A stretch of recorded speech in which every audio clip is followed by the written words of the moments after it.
কারণ এটা একদম ডেড হয়ে গেছিল স্যার প্রজেক্টটা। রাইট। শেষ হয়ে গিয়েছিল স্যার 2024-এর ডিসেম্বরে। আর এটার অ্যাপ্রুভালটা আসলো আমাদের মানে অনেক চড়াই উতরাই পেরিয়ে আগস্টে আমরা স্যার অ্যাপ্রুভালটা নিতে পেরেছি। থ্যাঙ্কস স্যার মিনিস্ট্রিকে, আপনাকে specially sir, IMD Saiful sir আছেন, আপনারা স্যার অসম্ভব টেক কেয়ার করেছেন। তো আর যেন স্যার কোনো ফার্দার কোনো প্রবলেম না হয়, এটা বিনয়ের সাথে স্যার সকলেরকে রিকোয়েস্ট। কারণ এই যে এডিবি থেকে একটা বরাদ্দ আনতে হবে প্রজেক্টটাকে লাইভ রাখার জন্য, বা 100% আর্থিক অগ্রগতিটা হয় নাই, ভৌত অগ্রগতি কিছু বাকি আছে। কারণ নেক্সট টাইম অলরেডি এটা 4th টাইম টাইম এক্সটেনশনের জন্য যাওয়া হয়েছে, আর টাইম এক্সটেনশনের জন্য যাওয়া ঠিক হবে বলে আমার কাছে মনে হয় না স্যার। Thank you sir. না, তুমি ঠিকই বলেছো। তোমার ওই যে মনে আছে কিনা, পিডি মহোদয় কিন্তু মানে এই প্রকল্পের ক্ষেত্রে কিন্তু দূরদর্শী ছিলেন না। মনে আছে কিনা যে একটা কমিটিতে মিটিং এ বলছিলেন, কিন্তু যখন আমরা স্টেশনগত নীতিগত সম্মত হই তখন বলছেন যে 3 মাস লাগবে। আর এডিপি মিটিং এ বলছে আর 3 মাসে শেষ হয়ে যাবে। কিন্তু কার্যত এখন এখন কিন্তু সপ্তম মাস গিয়ে অষ্টম মাস চলতেছে। পুরোপুরি কিন্তু একেবারে আপ এন্ড রানিং 100% অগ্রগতি বলা যাবে না আর কি। অতএব এই বিষয়গুলো এখন তো 8 মাস চলে গেছে। অতএব এটা আপনার দরকার ছিল এটা রেজুলেশনের জন্য ওয়েট না করে পিআইসি তে যদি রাখতেন, আলোচনা করতাম একটু যে কোন কোন অঙ্গগুলো বাকি আছে, কোন কোন অঙ্গগুলো বাকি নাই। যাই হোক, আগামী স্টিয়ারিং কমিটিতে আমি অনুরোধ করবো যে এমডি স্যারের মাধ্যমে অনুরোধ করবো যে যাতে স্টিয়ারিং কমিটি আগে যাতে উনি অঙ্গভিত্তিক ব্যয়টা যাতে আমাকে বোঝায় দেয় বা আমাদের মন্ত্রণালয়কে বোঝায়, তারপর পিএসসি তে যাতে উপস্থাপন করতে পারে। ঠিক কি আজকে কি পিআইসি এটাকে মিটিং হিসেবে ধরবো না আরেকটা পিআইসি হবে? এটা এটা যেহেতু আগামী সপ্তাহে আমি জানি, সেটা শুনেছি। অর্থাৎ পিআইসি হবে, পিএসসি তে নিয়ে যাব। না না, পিএইচসি তে যাবে তো পিআইসি ছাড়া তো হবে না। PIC Right. এটা পিআইসি তে হয়তো এক সপ্তাহ পরে একটা আলোচনা যাবে না স্যার। পরে যদি যেতে হয়, এক সপ্তাহের মধ্যে আইবাসের কার্যক্রম শেষ করার পরে পিএইচসি তে যাওয়ার আগে শর্ট নোটিসে একটা পিআইসি করতে হবে, করে সেটা পিএইচসি তে নিয়ে যেতে হবে। এটা হচ্ছে ঠিক আছে। ঠিক আছে, আমি একটা জিনিস উপস্থাপন করবো, উনি বলবেন যেটা পিআইসি এর সুপারিশ নাই, তাহলে তো জিনিসটা মানে খুব অফসাইডে খেলা হবে, এটা ঠিক হবে না। জি জি জি স্যার। এটা আমাদের জয়েন্ট সেক্রেটারি সব উঠাইছেন, যেহেতু নিশ্চয়ই উনি বুঝে উঠাইছেন যে জিনিসটা যদি আমাদের পিএসসি তে আলোচনার প্রয়োজনই থাকে তাহলে অবশ্যই পিআইসির স্টেপটা সেরে যেতে হবে। রাইট।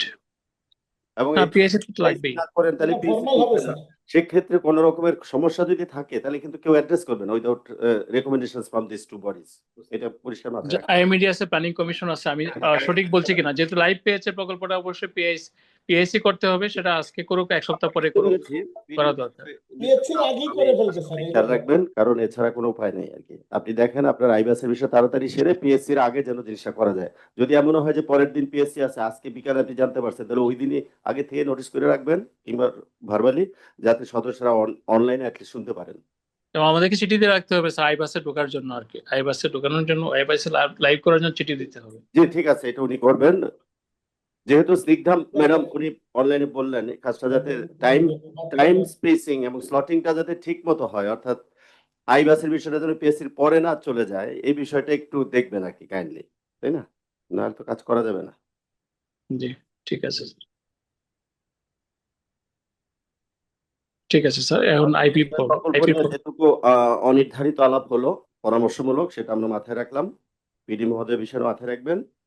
নেক্সট প্রকল্প। ধন্যবাদ স্যার। এরপর নেক্সট প্রকল্প স্যার, আইপি প্রকল্পে পিডি স্যারকে বিনীত অনুরোধ করছি তার বক্তব্য উপস্থাপন করার জন্য। ধন্যবাদ স্যার। আসসালামু আলাইকুম স্যার, আমি ডক্টর মোহাম্মদ আনোয়ার হোসেন মাসুদ, আইপি প্রকল্পের প্রকল্প পরিচালক। এই প্রকল্পের স্যার এই অর্থ বছরের প্রথম এটা পিএইচসি সভা। তো আমাদের স্যার আগেই আমরা যেটা এডিপির মিটিং এ আলোচনা করেছি যে আমাদের প্রকল্পের দুইটা প্যাকেজ অলরেডি হয়েছে, একটা হলো GD1 এবং GD2, এবং সেটার অগ্রগতি, আর্থিক অগ্রগতি সবই 100%, কিন্তু বাস্তব অগ্রগতি একটু কম আছে, 85 এবং 80%। কারণ হচ্ছে যে এই দুই প্রকল্পে মানে এই দুইটা প্যাকেজের সম্পূর্ণ হয়নি, বিকজ 5G প্রকল্পের যেহেতু যন্ত্রপাতি স্থাপিত হয়নি, তো ওই যন্ত্রপাতির সাথে ডিপেন্ডেন্ট বলেই আমরা বাস্তব অগ্রগতিটা 100% করতে পারিনি। যদিও প্যাকেজের অন্যান্য সমস্ত দ্রব্যাদি আনা এবং বসানো সম্পন্ন হয়েছে, কিন্তু টেস্টিং সম্পন্ন হয়নি। এখন স্যার এই প্যাকেজেরই আরেকটা অংশ একটু অগ্রগতি বলি, যে সেটা হচ্ছে যে আমাদের ব্যয় বিভাজন এবং আমাদের যে চেয়েছিলাম আমরা সিটি ভ্যাট সহ আমাদের এবার ব্যয় খাত সংশোধনের জন্য চেয়েছি বিভাজনও, তো এটা অলরেডি আইএমইডি থেকে আমাদের কাছে ভৌত থেকে পত্র দেওয়া হয়েছিল, একটু ছিল যে পরে আমরা সেগুলি সংশোধন করে মন্ত্রণালয়ের মাধ্যমে অটোমেটিক গত পরশুদিন এটা গেছে। তো আমরা আশা করব, যেহেতু কানেক্টেড আছে এখানে তমাল সাহেবও আছে, এবং এটা এই কাজটা হয়ে যাবে পিএসসির আগে। যদি হয়ে যায় তাহলে আমরা বলতে পারবো যে না, আমাদের কাজ হয়ে গেছে, এবং সেই ক্ষেত্রে আইবাস এবং অন্যান্য যে সমস্ত জায়গায় যে এন্ট্রি দেওয়ার সেটাকে আমরা করতে পারবো। তো এটার সাথে এখন আরেকটা বিষয় জড়িত, সেটা হচ্ছে যে আমরা GD3 প্যাকেজ, যে প্যাকেজটার ওপেনিং হয়েছে গত 31শে জুলাই, এবং এই প্যাকেজের বিষয়ে আমাদের একটু হচ্ছে যে আমরা অলরেডি টেক কমিটি তো আগে থেকেই ছিল, টেক কমিটি মিটিংও করেছে, কারিগরি মূল্যায়ন কমিটি, এবং টেক কমিটির অনুরোধে একটা TSC হচ্ছে সাব কমিটি গঠন হয়েছে, টেকনিক্যাল সাব কমিটি। তো তারা এই কমিটি তাদেরও অবজারভেশন বা টোটাল জিনিসটাকে লিস্টিং করা, যেটা করা হচ্ছে এখন। এই বিষয়ে একটা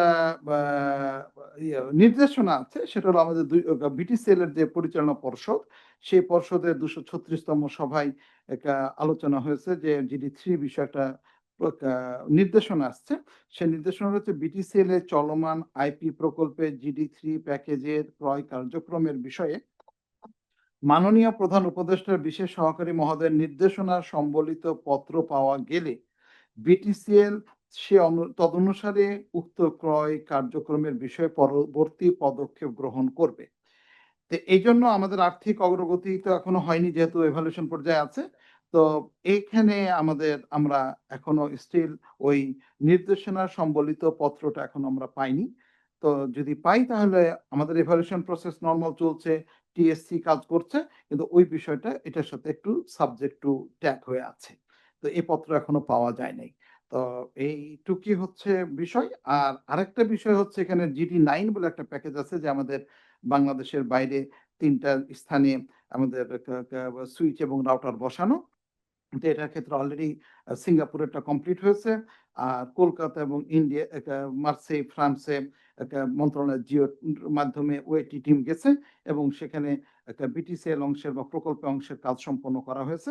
বাট টোটাল কি বলে অর্থ পরিশোধ বা এই কাজগুলি এখনো সম্পন্ন হয়নি। রিপোর্টগুলি ধীরে ধীরে পাওয়া গেলে বাকি অংশটুকু সম্পন্ন হবে। সো GD9 এর বিষয়ে তেমন কোনো চ্যালেঞ্জ নাই, শুধু এদের কি বলে যারা স্থাপন করছে তাদের কাছ থেকে আমরা বিল পেলে বা তাদের কাছ থেকে রিপোর্ট পেলে আমরা এটা সম্পন্ন করতে পারবো। এই হচ্ছে স্যার আমার মেনলি। আরো ছোটখাটো প্যাকেজ আছে আমাদের, এবং এখানে বলা হয়েছিল মন্ত্রণালয় থেকে একটা পত্র আসছে যে আমরা যেন সেমিনার, সিম্পোজিয়াম এগুলো খাতে অর্থ রাখি, পর্যাপ্ত অর্থ রাখা আছে। আমাদের যখন অর্থ বিভাজন হয়ে আমরা টাকা পাবো, তখন হয়তো মন্ত্রণালয়ের শিডিউল দিয়ে সেই সমস্ত সেমিনার বা আমরা করতে পারবো।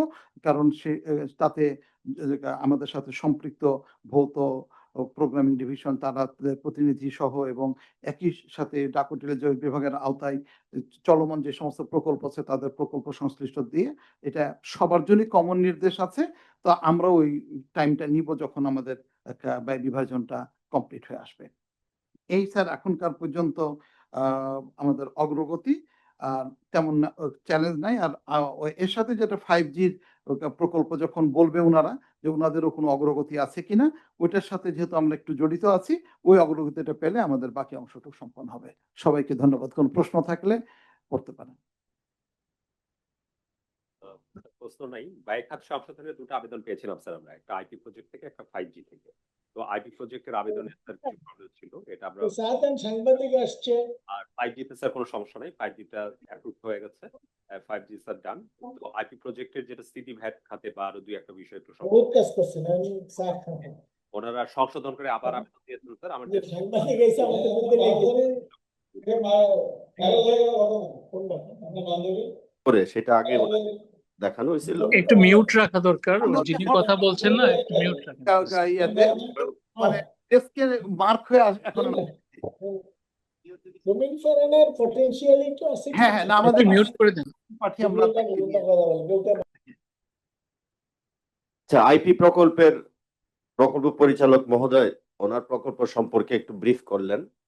আপনারা হয়তো খেয়াল করেছেন এই প্রকল্পের মোট উনি যেটা বললেন আর কি 4টা মেজর প্যাকেজের কথা বললেন। মেজর প্যাকেজ 4টা, আমরা 3টাই বলি মেজর, তো একটা বিষয় উনি আনছেন সেটা প্যাকেজ 9। তো GD1 যেটা প্যাকেজ 1 সেটার কাজ অনেক আগে ইমপ্লিমেন্টেশন পার্ট বলতে গেলে শেষ হয়ে গেছে। GD2টাও শেষ। GD3টা হচ্ছে টেন্ডার ওপেন করার পরে এখন ইভ্যালুয়েশন স্টেজে আছে। আর GD9 যেটা সেটার ইমপ্লিমেন্টেশন শেষ, টেস্টিং এর কাজের রিপোর্টিংটা হলে এটার ফিনিশিংটা হবে আর কি। তো মূল প্যাকেজ একটা GD3 সেটা ইভ্যালুয়েশন পর্যায়ে আছে। সেটার বিষয়ে বোর্ডে একটা সিদ্ধান্ত আপনারা শুনেছেন, উনি রিড আউট করলেন যে আমাদের মাননীয় প্রধান উপদেষ্টার যে বিশেষ সহকারী আছেন ডাক ও টেলিযোগাযোগ বিভাগের জন্য, ওনার রেফারেন্সে যে ওই অফিস থেকে একটা পত্র আসবে, সেই পত্র অনুযায়ী বিটিসিএল প্রয়োজনীয় ব্যবস্থা গ্রহণ করবে। এটা হচ্ছে একটা মানে রেকর্ড, নোট রেকর্ডিং হয়ে আছে। পত্রটা কি আমরা এখনো জানি না, আসে নাই। এই বিষয়টা আপনাদের অবগতির জন্য তোলা হলো। আর যেটা হচ্ছে ওনার প্রকল্পে কিছু প্যাকেজ আছে যেটা প্রশিক্ষণ কিংবা সেমিনার ওয়ার্কশপের, যেগুলো অর্থ পেলে উনি এগুলো করতে পারবেন। তখন আমরা মনে করি যে প্ল্যানিং কিংবা আমাদের ডাক ও টেলিযোগাযোগ বিভাগ থেকে যারা রিসোর্স পার্সন আছেন তাদের মাধ্যমে আমরা কিছু সেমিনার, 2-একটা সেমিনার হয়তো আমরা মানে আমাদের ট্রেনিং পারপাজে ইউজ করতে পারবো। এই হচ্ছে অবস্থা। তো আমাদের পর্ষদ সভার ওই সিদ্ধান্ত, যেটার মধ্যে এখন পর্যন্ত ইনফরমেশন নেই, কিন্তু একটা বিষয় আমাদের মনে রাখার বিষয় আছে। এই বিষয়গুলো আপনারা যদি কোনো ইনপুট দেন, সদয় মতামত প্লিজ।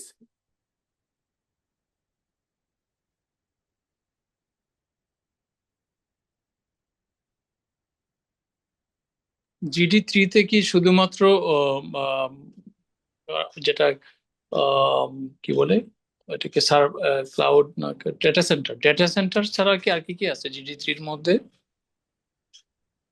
আমাদের বেশ কয়েকটা কম্পোনেন্ট আছে, যেমন .bt.বাংলার জন্য ডোমেন হোস্টিং আছে, তারপরে কোলোকেশন, তারপরে ভার্চুয়াল মেশিন, ক্লাউড কম্পিউটিং।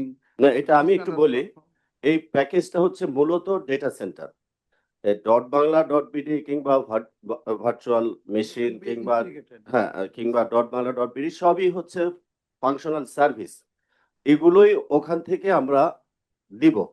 এই প্রসেসিং হবে, স্টোরিং, হোস্টিং, যাই কিছু সব এটা ডেটা সেন্টার। একটা মেইন সেন্টার থাকবে ঢাকায় মহাখালীতে, আর একটা হচ্ছে ডিআর সেন্টার যশোরে।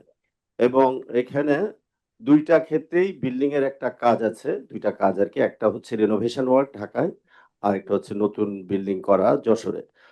এগুলো সবকিছু ইনকর্পোরেট করে প্রকল্প মানে ডিপিপি সংশোধন করে মেয়াদ বৃদ্ধি করে পুরো প্রসেসটা সমাপ্ত করা আছে, যেটার মাধ্যমে এখন টেন্ডার ইভ্যালুয়েশনটা চলছে।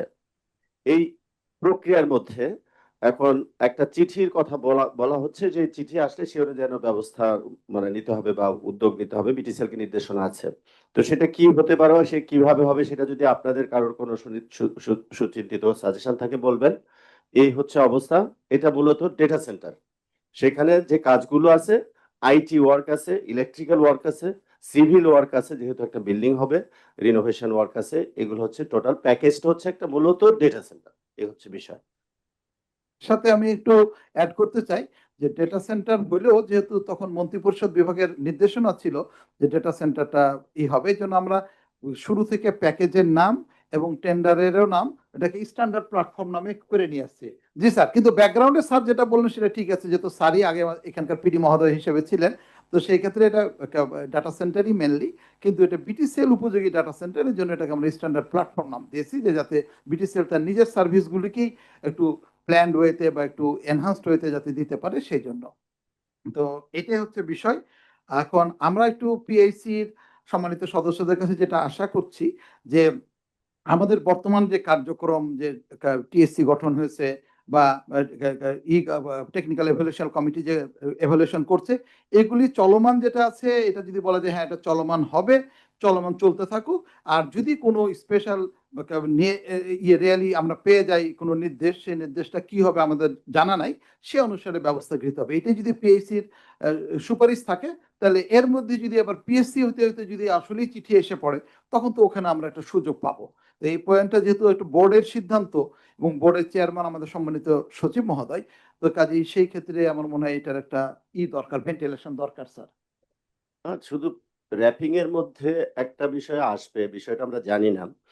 ওইভাবেই যদি আজকের বিষয়টা রেকর্ড করে সেটাই যদি পিএসসি তে যায়, পরে ওইখানে গিয়ে যদি দেখা যায় র্যাপিং এর মধ্যে একটা বিষয় আছে যেটা পিআইসি তে আলোচিত হওয়ার প্রয়োজন আছে, সেক্ষেত্রে তো এটা কন্টিনিউ করা মুশকিল হবে। না, তখন আমরা আবার নতুন আবার PIC PIC কল জি স্যার, করতে কোনো সমস্যা নাই। জি স্যার। বিশেষ পিআইসি করবেন স্যার। পিআইসি তে ঠিক আছে, এমন না 3 মাস পরেই কল করতে হবে, যে কোনো সময় আপনি 1 মাসে 2টা করতে পারবেন। ঠিক আছে, তাহলে পিএসসি তে সেই বিষয়টা যখন আনর‍্যাপ করা হবে, জি স্যার। যদি সেটা পিআইসির মতামতের প্রয়োজন হয়, পরে আমরা একটা সুবিধাজনক দ্রুত স্পেশাল, সময় হ্যাঁ, করে নেব। স্পেশাল পিএসসি করে নেব। আচ্ছা, আমি একটা বলতে চাই। জি। ধন্যবাদ স্যার যে আপনি সুন্দরভাবে উপস্থাপন করছেন। আপনি যেহেতু পিডি ছিলেন এটার, আমাদের এই প্রকল্প থেকে বোধহয় 1,191,00,00,000 টাকা ফেরত গেছিল, তাই না? এই প্যাকেজ থেকে। এই প্যাকেজটাই সেই প্যাকেজ। তো যাই হোক, এখনো যেটা আছে, I don't know about the letter, but যদি কোর্ট না, মানে যদি রেকর্ড না করেন, তাহলে আমি কিছু আলোচনা করে কিছু জানতে চাই আর কি, যেখানে সম্মানিত সদস্যরা আছেন যারা প্ল্যানিং এরও এক্সপার্ট, আইএমডি এক্সপার্ট। আমরা রেকর্ড করব না, এই পার্টটা আমরা শুনি উনি কি বলেন। জি। আচ্ছা, ঠিক আছে। এখানে যতটুকু জানলাম যে এখানে কম্পিটিশন খুব কম হয়েছে। হ্যাঁ, একটা মাত্র কম্পিটিটর আসছে, সেটা ইভালুয়েশন পর্যায়ে আছে। সেটা ইভালুয়েশন কমিটি ভালো জানবেন, যেটা একটা রেসপন্সিভ হলেও তো নিয়ম অনুযায়ী তাকে যদি রেসপন্সিভ হয় এবং ইভালুয়েশন যদি সে কোয়ালিফাই করে, তাহলে বোধহয় তাকে নোয়া দিতে হবে। এটা বোধহয় পিপিআর অনুসারে তাই হয়। এটা নাম্বার 1। নাম্বার 2 হচ্ছে, যদি এরকম নির্দেশনা আসে যে মানে উপদেষ্টা মহোদয়, প্রধান উপদেষ্টা বিশেষ সহকারী যেরকম আসে যে ডেটা সেন্টার আসলে এখানে ফিজিবল হবে না, ভায়াবল হবে না, কোম্পানি এই ক্ষেত্রে ইনভেস্টমেন্ট করবে না, যদি এরকম হয় আর কি। ইফ আমি বলতেছি যে স্যার যেহেতু বলেন একটা নির্দেশনা আছে, সেই নির্দেশনা যেহেতু আমি ওপেন হয় নাই, এই জন্য আমি পাবলিকলি বলছি না। আমি যদি বললাম, যদি এরকম যদি নির্দেশনা আসে যে এটা ভায়াবল হবে না, স্যার এটার বড় একটা কম্পোনেন্ট, কিন্তু এটা যদি বন্ধ হয়ে যায় বা সাসপেন্ড হয়ে যায়, তো সেক্ষেত্রে কি কি করতে হবে আমাদের? তখন রিভিশন লাগবে কিনা, বা এটা পারে কিনা, বা এটা কি একটু মতামত জানতে চাচ্ছিলাম। আইএমডি আছেন এখানে, বিশেষ করে আইএমডি মনে হয় ভালো বলতে পারবে, তাছাড়া প্ল্যানিং এর অন্যান্য সদস্যরাও যদি কেউ মতামত দেন আর কি।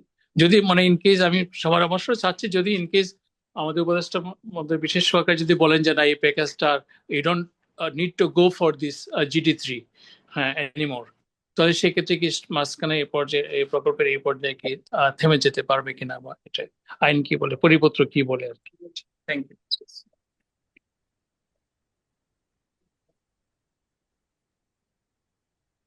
মানে সবাই কি বুঝতে পারছেন কিনা আমার মতামত চাওয়াটা? আর এই টেকনিক্যাল বিষয় স্যার আমরা অত ভালো বুঝবো না, তবে এইটা আমরা গত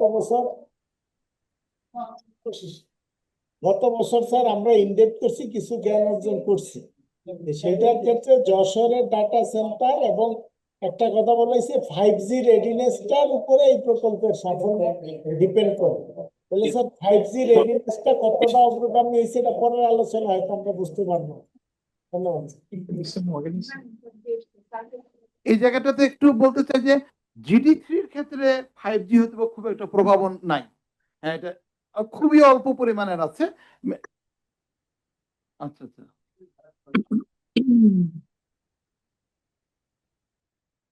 বরং স্যার একটু চাচ্ছি যে যুগ্ম সচিব মহোদয় যেটা বলছেন, যে যদি দুইটা তো ফেজ বলছেন উনি, সেটাতে হ্যাঁ প্রক্রিয়া কি হইতে পারে বা পরিপত্রে কি আছে, এটা একটু ফ্রি থাকলে আমাদের জন্য হয়তো সুবিধা হবে। হ্যাঁ রাইট, আমরা যখন পিএসসি তে আলোচনা করব তখন হয়তো জেনে নিলাম আর কি। যদিও আপনারা বলবেন, ওই সময় বলবেন, কিন্তু আমাদের একটু জ্ঞান অর্জন করা দরকার আর কি একটু। মাহবুব সাহেব স্পষ্টই বলেছেন, যদি এরকম হয় ওয়ার্স্ট কেস যে এটা ডিসকন্টিনিউ হবে, নির্দেশনা আসলে ডিসকন্টিনিউ করতে হয়। এখন এই প্রক্রিয়ায় যে ইভালুয়েশন চলছে বা প্রকল্প চলতেছে, এডিপি আছে, ডিপিপি আছে, এটাকে যদি বাদ দিতে হয় সংশোধনী কিংবা কি মানে স্টেপগুলোর প্রক্রিয়াগুলো কিভাবে হবে বা কি হতে পারে, আপনাদের কাছ থেকে উনি একটু ওপেন ফ্লোরে মানে ইনফরমালি জিনিসটা আপনাদের মতামতগুলো উনি জানতে চাইছেন। তো আমরাও একটু জানতে পারলে আমাদেরও একটা রেডিনেস থাকলো প্লিজ। এবার এডিপিতে আছে 282 কোটি টাকা।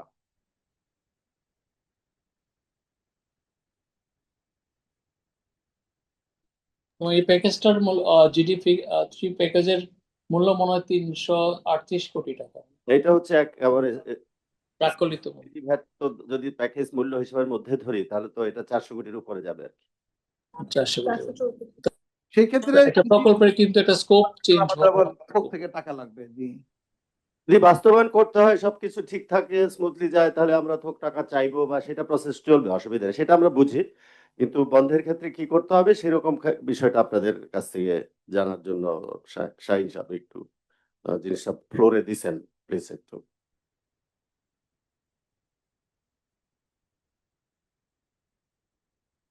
এটা আসলে আমার কথা মনে হচ্ছে পিডি মহোদয়ের কথা, আমার কথা মনে হচ্ছে যে এমডি মহোদয়ের কথা। আমরা হ্যাঁ, না, জানতে ঠিক চাই আর কি বলছেন, আসলে।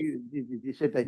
আমার মনে হয় যে আমরা ভৌত আইএমইডি প্রোগ্রামিং যারাই আছেন সংযুক্ত, অর্থ মন্ত্রণালয়েরও বোধহয় প্রতিনিধি থাকার কথা।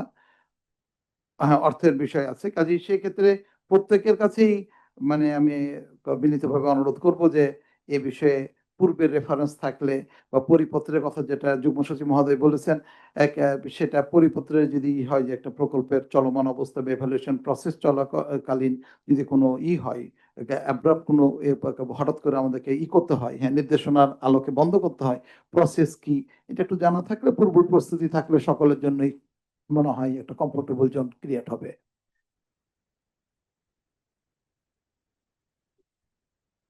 আমার মনে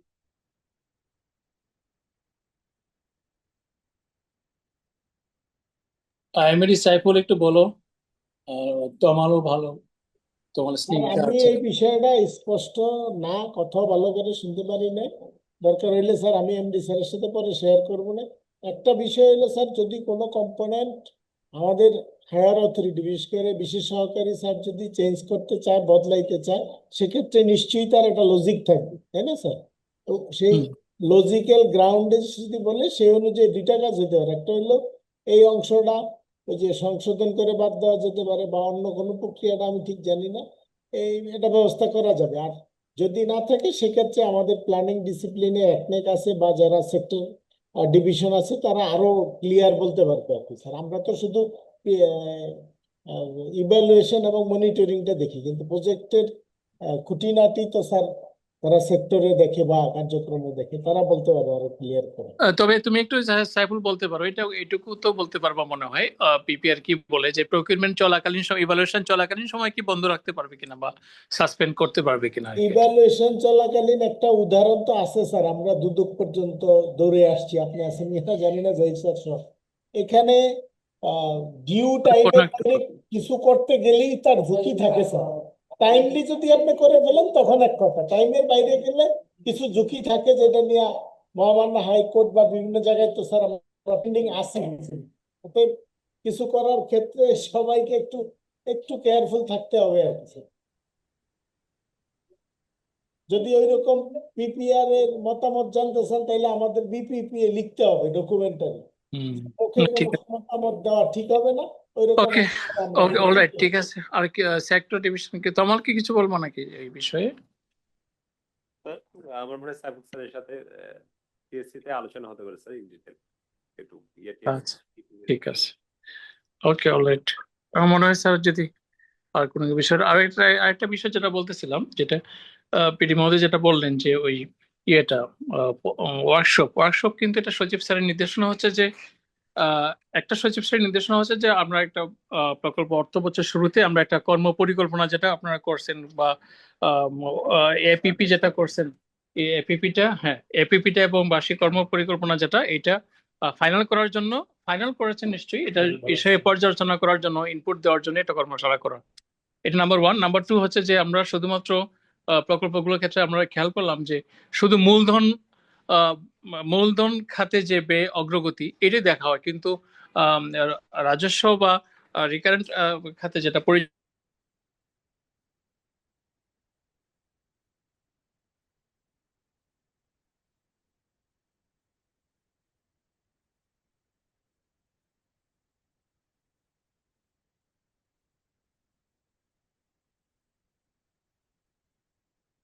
স্যার আপনার কথা শোনা যাচ্ছে না স্যার। স্যার